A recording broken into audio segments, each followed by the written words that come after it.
For years, we have been asking the wrong question. We asked how intelligent artificial intelligence could become, how many parameters it could contain, how quickly it could reason, how much work it could automate. But this week, something happened in the United States that reveals a very different question. Not how powerful AI can become, but how much AI the physical world can actually support. On July 14th, New York became the first American state to pause permits for new hyperscale data centers.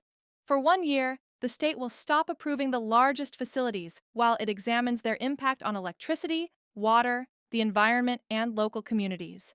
At first glance, this may look like a political decision, a conflict between technology and environmental regulation.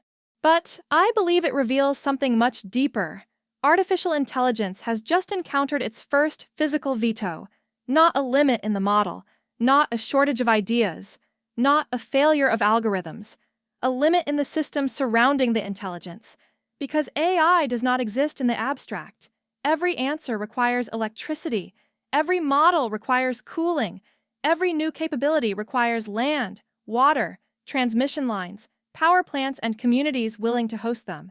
And those systems were not designed for the speed at which AI is expanding. This is where the hidden incoherence begins. The technology sector measures progress through computing power. The energy system measures stability through available capacity.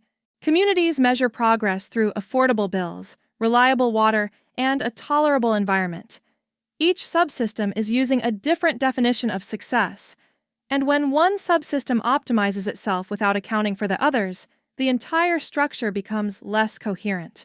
More computation may produce more intelligence inside the data center, but if it also produces higher electricity prices outside it, greater pressure on the grid, competition for water, and resistance from local populations, then the system is not becoming more intelligent. It is simply displacing its costs. This distinction is fundamental. Optimization improves one variable.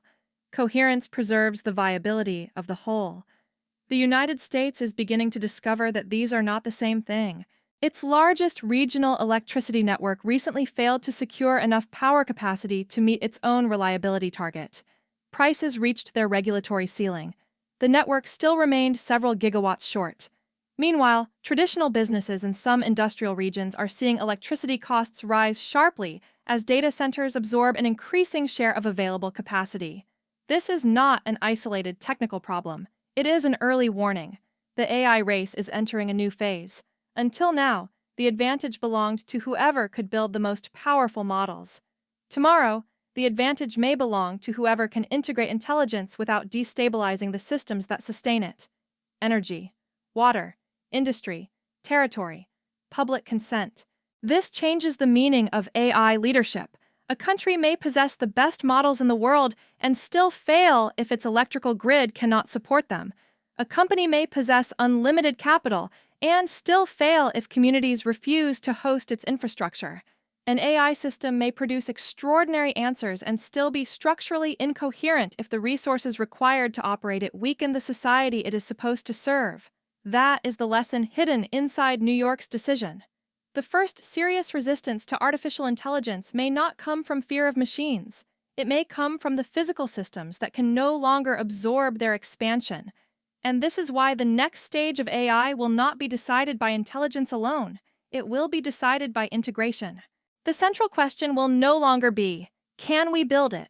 It will be, can the surrounding system remain coherent once we do?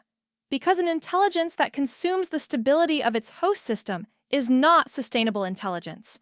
It is extraction. And the most advanced AI civilization will not necessarily be the one with the most computing power. It may be the one that understands when more power begins to produce less coherence,